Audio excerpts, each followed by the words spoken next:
The Orion class. The 6th class of Royal Navy dreadnoughts. If you go by the way they've grouped them together. But also the point at which they're really getting out of the experimentation phase in terms of dreadnoughts. Because so far what they've done is they've done a couple of free ship classes, they've done some single ships, and they've done a pair of ships. They've produced 10 dreadnoughts. Now 8 are required for a battle squadron. So usually you produce battleships in groups of 4 or 8 to make it easier to operate. In fact, a class is often built and then they will form a squadron and they will spend their entire career together in that squadron. That's the Royal Navy practice at this time. And that's what you'd expect them to do.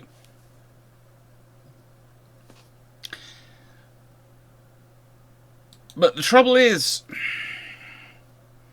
HMS Dreadnought is possibly the only out-conservative in terms of Great Leap Forward by HMS Warrior. In HMS Warrior, the Royal Navy literally put everything together in other ships first. And the French announced they're building Gloire, and the Royal Navy just goes, okay. Shoves everything together into one ship, launches it, and goes, you really can't produce anything better than we can do, can you? No, look. Compare the Gloire to Warrior. Warrior wins. Very easily.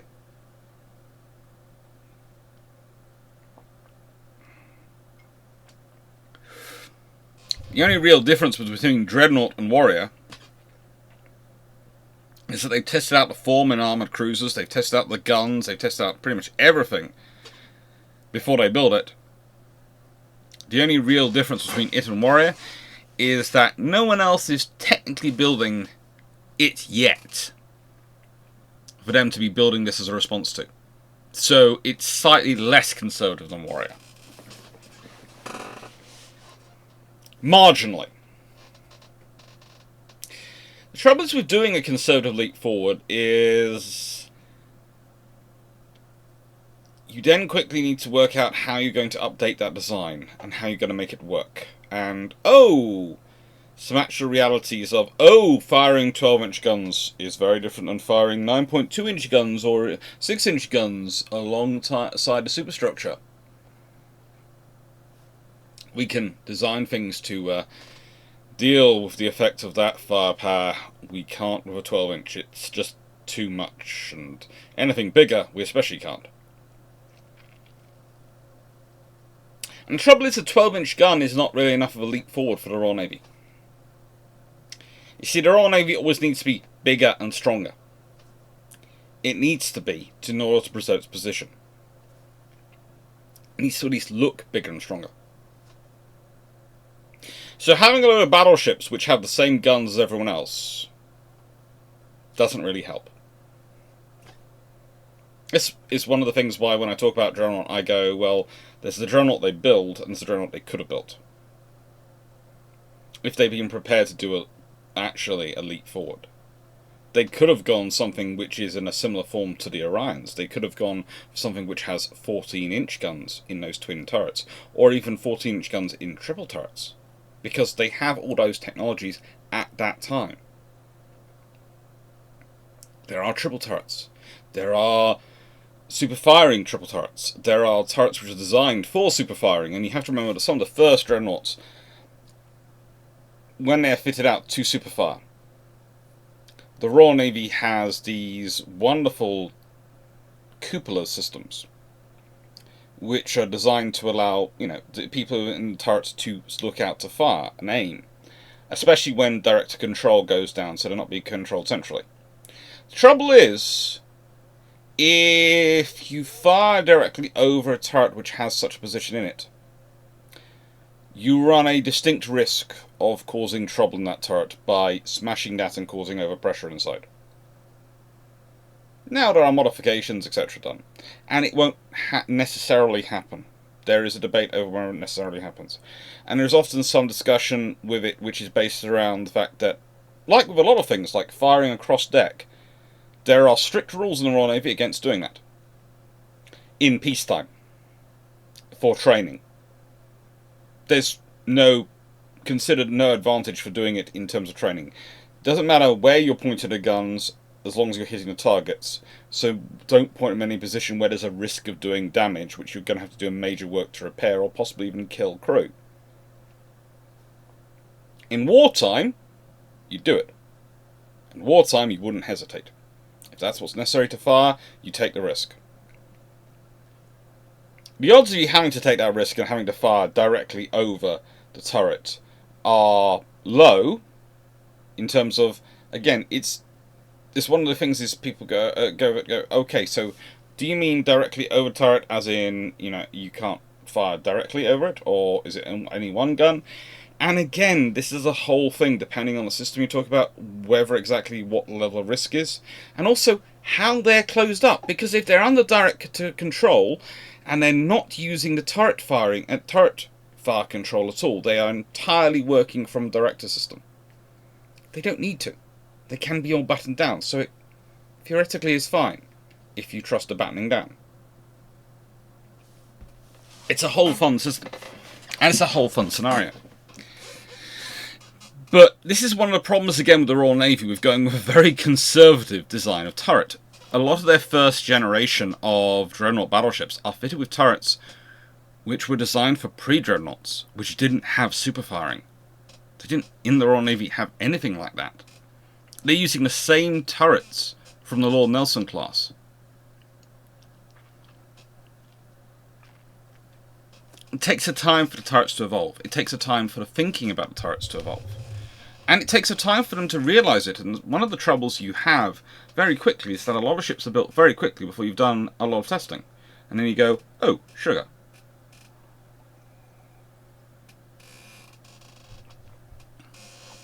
There's also the fact that it only really starts to matter once you have guns positioned so.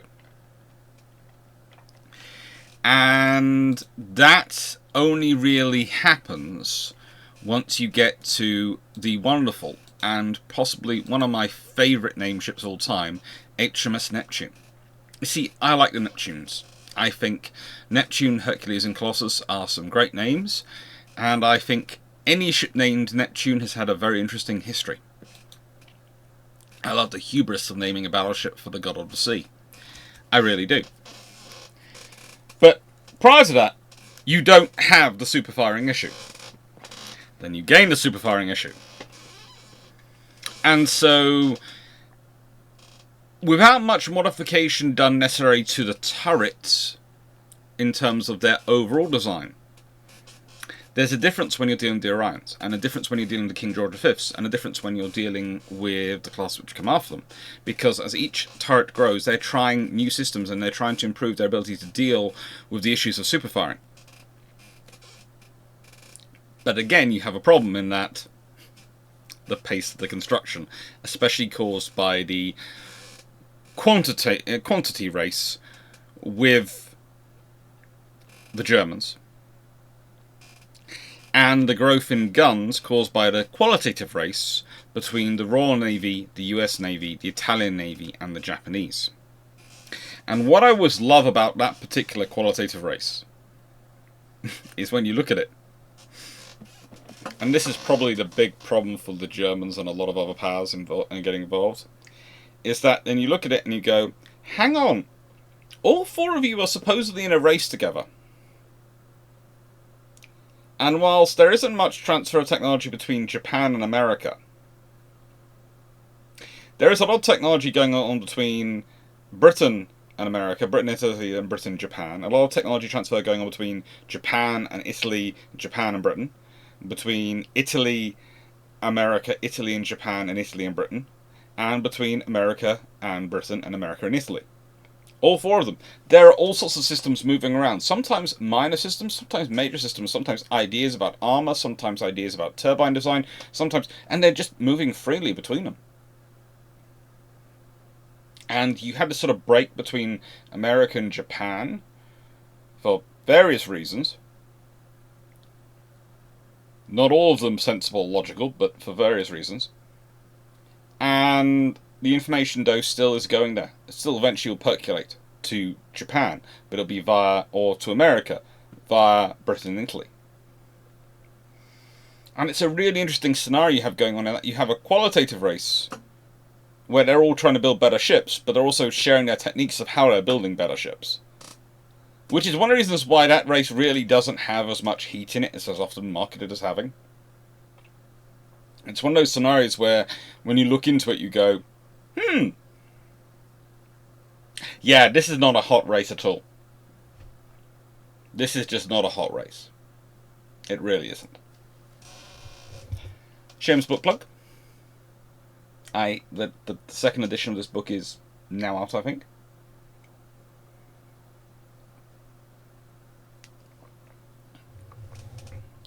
So here's the big thing. The advantage of this class. They have 13.5-inch guns. But also, having the same number of turrets. The same number of turrets as Dreadnought and all the preceding sisters, they had a higher broadside. And that was the idea, was that fighting was going to be broadside. It had gone back to the line of battle. Yes, the Navy, which had taught the world many, many times how to break the line of battle, was now obsessing over the line of battle. Why? Because now gunnery was just so long-ranged and so powerful that it was going to be a gunnery duel. So whoever brought the maximum number of guns to bear was going to win. It was arithmetically so. That's always a point at which you start to have to worry about people. Anytime anyone claims that a war or any contest is going to be just a matter of maths, worry. Because whilst they might be right, and whilst there are lots of people who will put a lot of faith into such statistical analysis and simple points of data, you have to remember, A, the enemy gets a vote. B, in order to accurately mathematically predict something, you need to be able to quantify and evaluate everything which is going to be involved in a project or in a contest. I even need to factor in and account for the unknowns, to coin that and use that phrase. And you can't really do that. It's all a judgment call. As much and as greater faith as people will put into the statistical analysis, at the end of the day, it's still resting on a judgment call. And you can be wrong with that judgment. And it doesn't take you being off by much to find yourself in a very difficult position. One of the offsets of this obsession with firepower, armour, and the battle line is, I would argue, the battlecruiser concept. Because you are sort of dividing the maneuver warfare aspect of naval warfare from the fighting aspect of naval warfare. Oh no, these ships do the maneuver, we do the fighting. Which is completely a historical examination of a history. Because if you're looking at the Age of Sail, where the line of battle was king, the same ships which did the line of battle, they also did the manoeuvring. They were also the ships which broke through.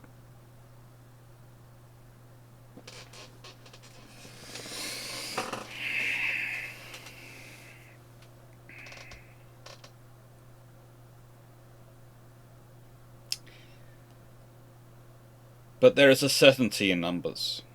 There is something solid in numbers. There is something that humanity as a whole tends to find comforting in numbers.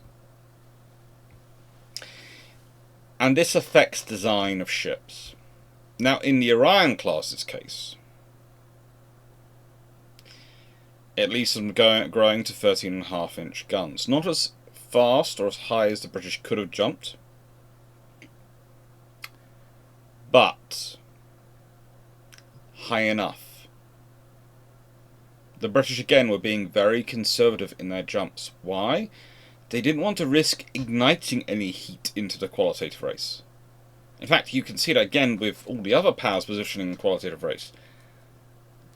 They're not usually going for any sort of heat. When the British jump to 15-inch and the Americans are jumping to 16-inch, the Americans are actually worried about it. Because, well, it was one thing jumping to 14-inch when the British were at 13.5-inch. It was bigger, so it was better. But it was only half an inch difference. And therefore, it wasn't so much, in terms of headline, that it was going to be upsetting. Or rather, so much that it would cause the British to react. But 16 versus 15, that's a full inch difference. That's when the Americans start to really worry about the British. And I have a feeling this is similar thinking which goes into British G3 and N3 design post-World War I. If you're going for a 16.5-inch gun, it's only half an inch difference. You build those ships, they've got an advantage, but it's not enough of one that you can really make a stomping fight over it and get wound up over it. You can't go, they've got 16.5-inch, we've only got 16-inch, they've got 16.5-inch, we've only got 16-inch. It makes you sound, well, I'm going to use a phrase which my cousins would tend to use, and small, I'm going to use a word, Dennis energy, but I'm sure you can all work out what that means. And no insult meant to Dennis's, it's just a word which is less likely to cause trouble with YouTube than the word that we should be using. Anyway, that's just not going to cause an argument. Now, the other interesting thing, of course, in this design, as we've talked about already, was the fact that you've got super firing guns. So the British have jumped to 13.5-inch over 12-inch. They've not jumped to 14-inch. They've not done a 2-inch jump because, A, logistical reasons. It's easier to go up in 1.5-inch sets for Britain in terms of when you're looking at their logistics supply line and how to modify the carriage and the storage of shells. But there's also advantages in terms of the number of shells you can carry and the weight and size of guns, and therefore the traverse and movement of the turrets. So there are lots of reasons. But also, 13.5-inch guns are an acknowledged part of Royal Navy history. They have a lot of 13.5-inch ships traditionally. Jumping to it, as the next one above 12-inch, is not going to startle anyone. It's not a bolt from the blue. If the Royal Navy had jumped to 15-inch straight with the Orions from 12-inch, that would have been a big thing. That would have been a massive thing. But jumping to 13.5-inch adds a little bit more frisson to the qualitative race, adds problems to the quantitative race for the Germans. Any time the British jump up in the qualitative race, it adds problems for the Germans because they can either build numbers or they can build quality. They do not have the budget nor the maritime infrastructure to be able to do both. Not quickly, and not respond quickly to what the British are doing.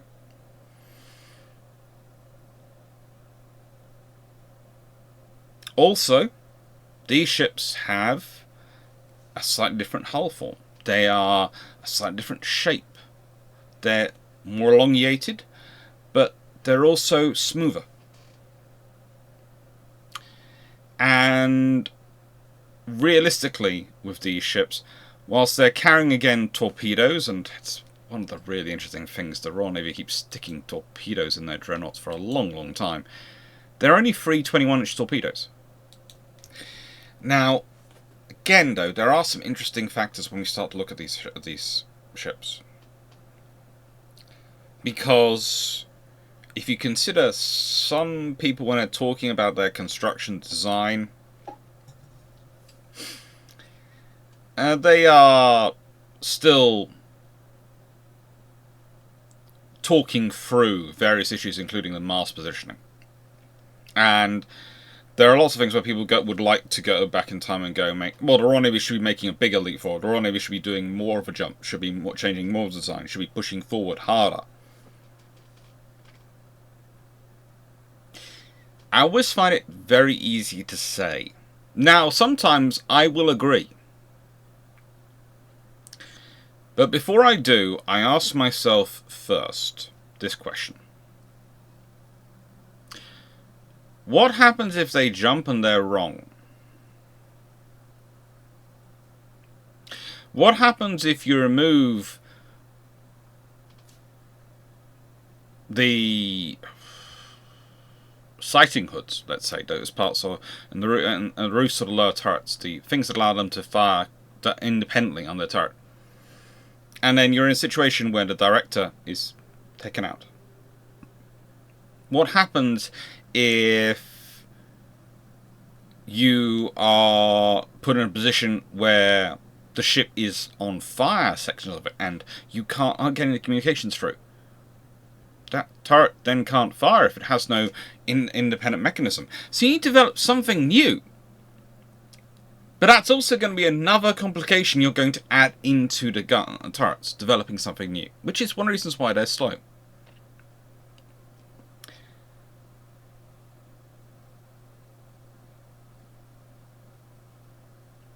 There's also the fact that these ships have to do more than just fight battles. One of the jokes I find with one of the historians who talks about these ships is being negatively commenting about Jellicoe's obsession with boat handling. After all, what does boat handling matter to a battleship? A lot. It matters a lot. You see, a ship will fight a battle maybe for a couple of hours in its entire career, potentially.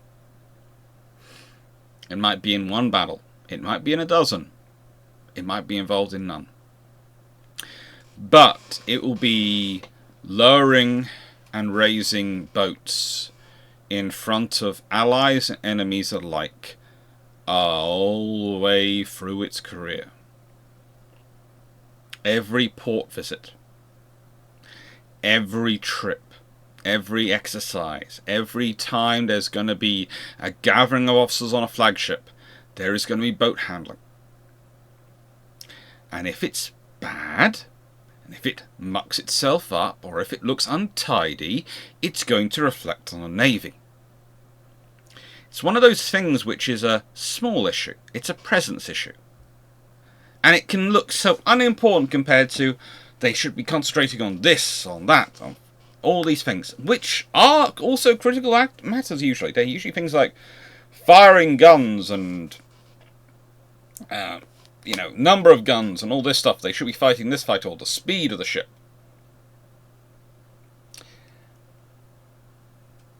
But you have to remember these are capital assets. They are a reflection of the state that sends them out. And a lot of people who see a ship moving through the water won't ask how fast it's going. They'll just go, that looks fast, that looks slow. People, when they see the guns firing, they'll just think, big guns firing. When they're seeing the boats being lowered, if they see it perform badly, they're going to think, that's an undisciplined crew. They're not going to blame the layout. They're going to presume that a Navy like the Royal Navy has got a decent layout for its boats. They're going to presume that a Royal Navy has designed already a decent ship for its boats. No. If they see anything bad happening when you're deploying the boats, anything which looks weird or inefficient or just slow or silly, they're going to think badly of the crew. And once they think badly of one crew, they're going to think badly of all the crews.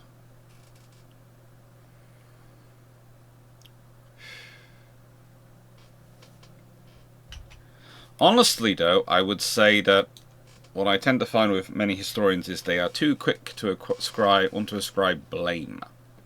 When I see that. When I see people going back and looking at things like that and discussing it through, I see them wanting to ascribe blame. They want to tell someone off for doing it. It's wrong. They made the wrong judgment. And you go, no, they are making a judgment. It was a tough call. You can argue they got it wrong. That's true. But you can't really say they were wrong. Because at the end of the day, it's a judgment. It was the wrong judgment, but they weren't wrong to make it. That's the distinction you've got to have. They made the best judgment they could under the evidence in front of them. If you presume that, you can argue it's giving the benefit of the doubt, but the odds are that someone who's building a warship, or is someone who's third Sea Lord, or director of naval construction, or the director of naval ordnance, or all the other people involved in design of a ship, it's very hard to argue that they will not be doing the level best they can in their job, and they will not be doing something to the best of their ability and the best information they have available, rather than suggesting that they are acting out of some kind of malice or stupidity, because it's very rare you get to such levels and are stupid. And where does the malice come from? Why would they want to design a bad ship when they could end up going to war in that ship?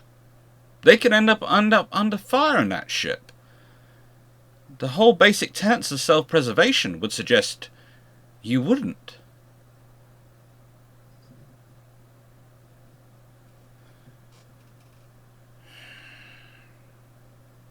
So everyone has a reason for what they're doing. You can argue that in the end they were wrong, but they're making the best judgment they can on the information they have available.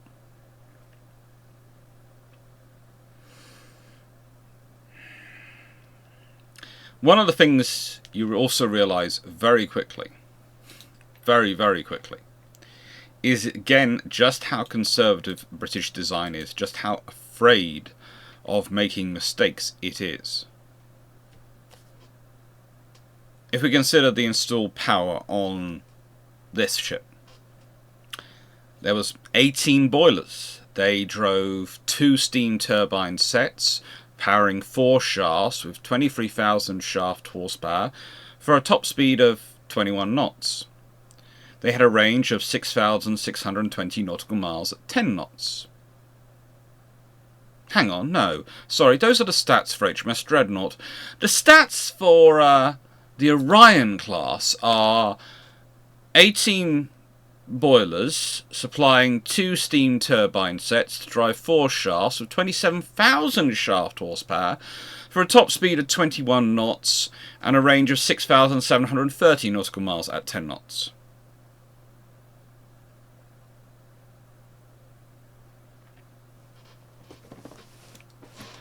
So, the Royal Navy, inherently conservative. Why? Why do they limit themselves to making so few changes per class? Why not make the Great Leap? Why not do that jump? It's simple. It really is simple. Because if they make the Great Leap and they fall short, then they've let down Britain, and they fear they've let down the Empire, and that everything that's been built will crumble. So it's far more sensible to make a smaller leap, maybe at most a medium leap, because if you fall short, you probably will fall short by less, and the vessel you have will probably still be useful to an extent, rather than being a complete disappointment. You can argue this thinking affected a lot of British designs. The Queen Elizabeth class is a good example. Small tube boilers. it would have been produced 28-knot battleships. 14-inch guns instead of 13.5-inch guns. Again, there's a good reason for that, to try and not add too much heat to the qualitative race, but again, 14-inch versus 13.5-inch. And yeah, 1.5-inch is easier to accommodate in all the other scenarios, but you could have gotten to 14-inch. And then you'd probably been jumping to 16-inch with the Queen Elizabeth class.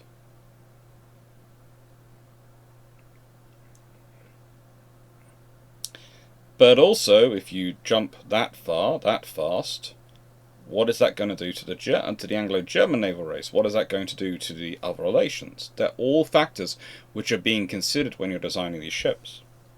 It's the same if you go with small tube boilers and actually produce a 28-knot Queen Elizabeth class. The Royal Navy started out wanting a 28-knot ship. Then they were prepared to accept a 25-knot ship.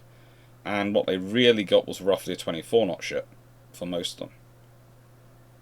And the reason they're doing that is because if they jump too far too fast, that's going to cause ripples, which they can't really predict. The Orion class, therefore, are a leap. They're the first dreadnoughts which I would argue are a standardised British design, when they're happy with the overall layout and design of the ships. Now they're happy with the overall layout and design of ships, they start mucking around with the technology and improving it. That's where the King George V's come in, and it's where sort of the Iron Dukes come in. They're all improvements over this, becoming more and more technologically viable, but it's keeping the same form. And you can even argue the Queen Elizabeth class and the R class are the same form continued on, they've just deleted one of the turrets. They literally are keeping with that form and deleting one of the turrets.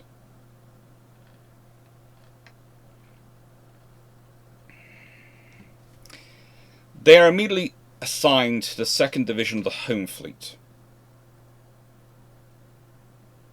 or as it became in 1912, the 2nd Battle Squadron.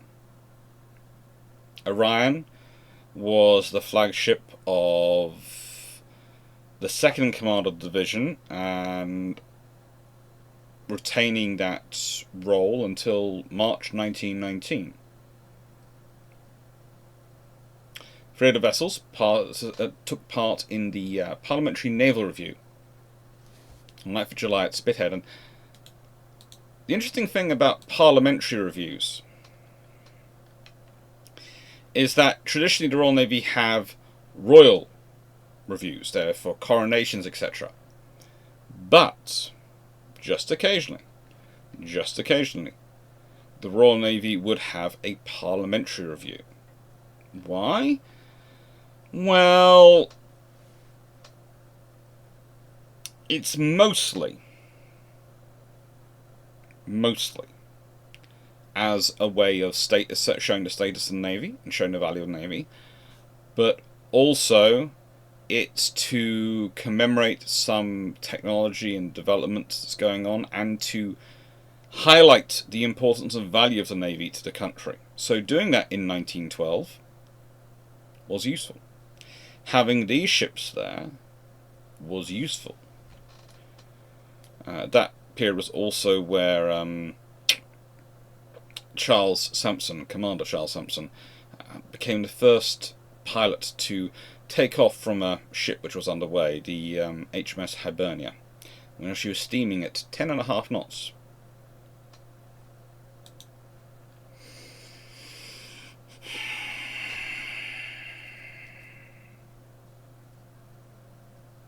These ships were a core of the battle fleet. They go straight in and become a core of the battle fleet. They are critical ships. They're the first non-12-inch dreadnoughts in service in the Royal Navy. They're the first ones which have a growth in firepower, growth in firepower and fire capabilities. And that makes them useful, makes them essential in many ways. But what it also makes them is something of a status asset. Hence, they're also the vessels which are used for manoeuvres when Admiral Prince Louis of Battenberg, who of course goes on to become First Sea Lord, commands a blue fleet in exercises, and from HMS Thundra. They're also sent to welcome Raymond Poincaré, the president of France at the time, at Spithead on the 24th June 1913. And Thundra again was chosen as the flagship for Jellicoe when he commanded the Red Fleet in manoeuvres in later 1913. These are important ships which are forming the basis of the Royal Navy's development of its dreadnought doctrine, of its battle doctrine. They're part of the test mobilisation in July 1914, and they are deployed to Scapa Flow. Now, this is where an interesting thing takes place, because of course the British, prior to World War I, had sort of developed their own decisive battle doctrine. Straight out of Mahan in some regards. And the idea was that the ground fleet is combined together, the massive fleet, and the high seas fleet will ride out to fight it and be annihilated in a prompt fashion by the sheer overwhelming numbers. The concept that the Germans might keep the high seas fleet in port and not come out to fight unless they thought they could win didn't seem to occur to some people. I'm not quite sure why, but it happens. The Orions are some of the ships mobilised when the raid on Scarborough, Hartlepool and Whitby happen. But sadly enough, not long after that, Conqueror actually rammed Monarch while they were returning to Scapa Flow. It happens with this class. And that's of course the two other names of the class. I'm not sure I've said it already in this video, but they're Orion, Monarch, Conqueror and Thundra. Good names. They were laid down in November 1909, April 1910, and, well, that's basically it. It's the 1st, 5th and 13th of April 1910 the other three are laid down. Orion is built by Portsmouth, the Royal Dockyard there, launched in August 1910 and commissioned in January 1912. Monarch is built by Armstrong Whitworth at Elswick. She is the one laid on 1st April 1910, launched March 1911, and commissioned 27th April 1912. Conqueror is built by William Beardmore at Dalmuir, and she's laid down on 5th April 1910, launched May 1911, and commissioned on the 1st of December 1912. And Thundra is built by Thames Ironworks in London, and is the last battleship they build. Laid down on the 13th April 1910, launched February 1911 and commissioned the 15th of June 1912. Thames Ironworks, of course, is one of the major yards in the UK which actually go bankrupt during the Anglo-German naval race, when theoretically Britain is supposed to be building all out to build the Germans, because it's so scary. The Germans were so scary. We had to build everything. We had to build and just build ships. And they're actually major shipyards which can build battleships going bankrupt because they haven't got orders. Yeah.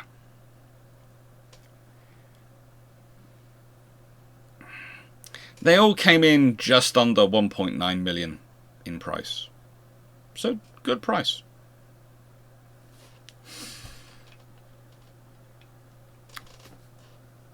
During the Battle of Jutland, the 2nd Battle Squadron were on Jellicoe's left, to his east. The 4th Battle Squadron, of course, in the centre, and the 1st Battle Squadron was on the right. So, to an extent, never eat shredded wheat. Sorry, doing port to starboard conversions. They're on his port side. They are on, if you think about it, the up threat side, because if you consider when you're going down the North Sea, Britain is to your west,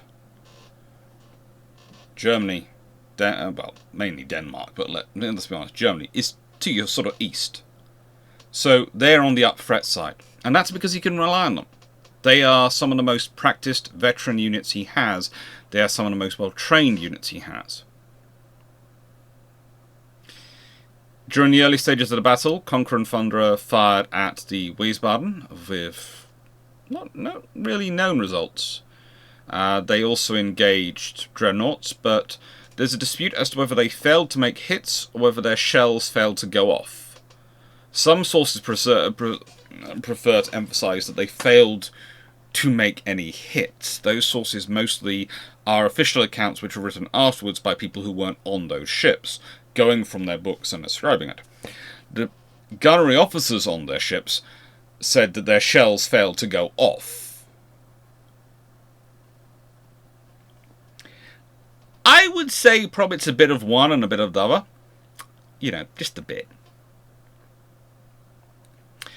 Monarch and Orion didn't fire at Wiesbaden, but did manage to fire at German dreadnoughts, and actually did score hits on Koenig, Markgraf, and the Lutzow as well, the battlecruiser. 5 times they managed to hit her. None of the sisters were actually really engaged in the battle, and that much, and none of them fired more than 57 rounds from their main guns. It's one of the reports that comes out. Although I would say there are reports that they fire more than that. And there is even debate as to how many rounds they do fire. So the thing is, if 57 rounds from their main guns, individual gun, 57 rounds for the whole battleship, doesn't really make sense. And once you start working it through, there are various things to do with that point. I think when I looked back at the original source that's often taken from it, I took it as being none of them fired more than 57 salvos. That's how I read it. But some sources have taken that differently. And the original document which it comes from, I haven't managed to get to see a copy of yet. Because honestly, whenever I've been in the archives and I've been considering hunting for it, I've ended up finding different things. So that one's open to interpretation. My thinking is most likely it's 57 rounds from each of their guns, from any of their, the most any of them fired from any of their guns, as that would make more with what I do know about the tallies of ammunition fired during the battle. I would also say that they had assigned to them some of the oldest 13.5-inch shells, as they had, because of the sort of rotation of the stocks. And therefore, I would be even more worrying about those shells actually working. But they did well. They did well. And post-World War I, they're used to ferry troops to the Mediterranean and back, and recover personnel from around the world.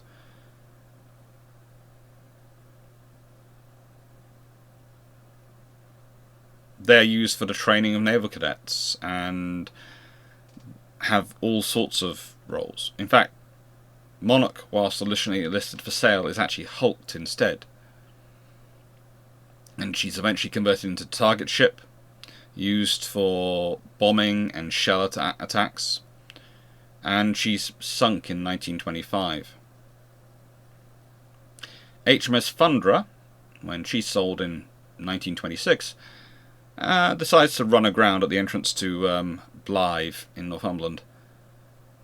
She's refloated and scrapped the following year. So, were these ships any use? They were.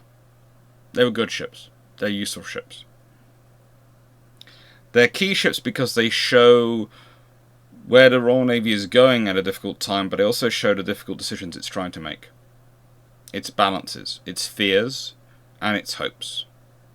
what it was prepared to make bets on, and what it was afraid to bet on. All ships' designs do show us these things. It takes a curious personality in my mind to really go in and critique previous people when they've been making decisions as if they should have the 2020 vision that you have in hindsight as a historian. I worry about it because sometimes otherwise great historians who I enjoy reading, they just have these lines in them, and they have this view about certain people where they suddenly expect that person, I think probably because they like them, or because they see themselves in them and see them as this great person that they hope to emulate. They look at them and they go, you should have known, you should have been better, you should have seen the future. In other words, you should have been more than the human you were.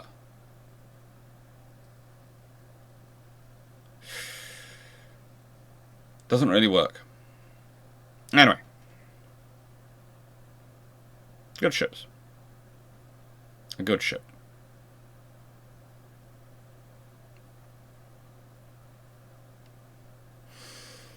So, question. We always come up with a question at the end of the videos. And really, it's something I want you to think about.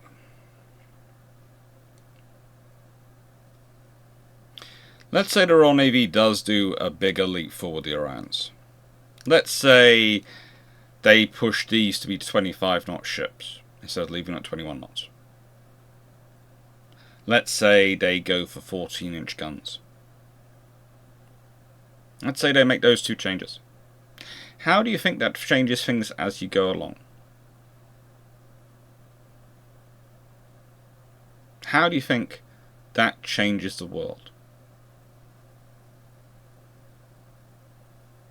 How do you think others respond to it? What do you think America responds to if the Orion class come out and they are 24, 25-knot ships? You can do that with the regular water tube boilers. And they're armed with 14-inch guns. Do you think that scares the Americans? Do you think that worries the Japanese? Do you think that makes the Italians redouble their efforts? What do you think it does to the Germans? We'll ignore the French, because let's be honest, the French are in their own world, their own design world at all in this entire period. They're just off on something, I'm not sure what. But I'd really like to hear what you think.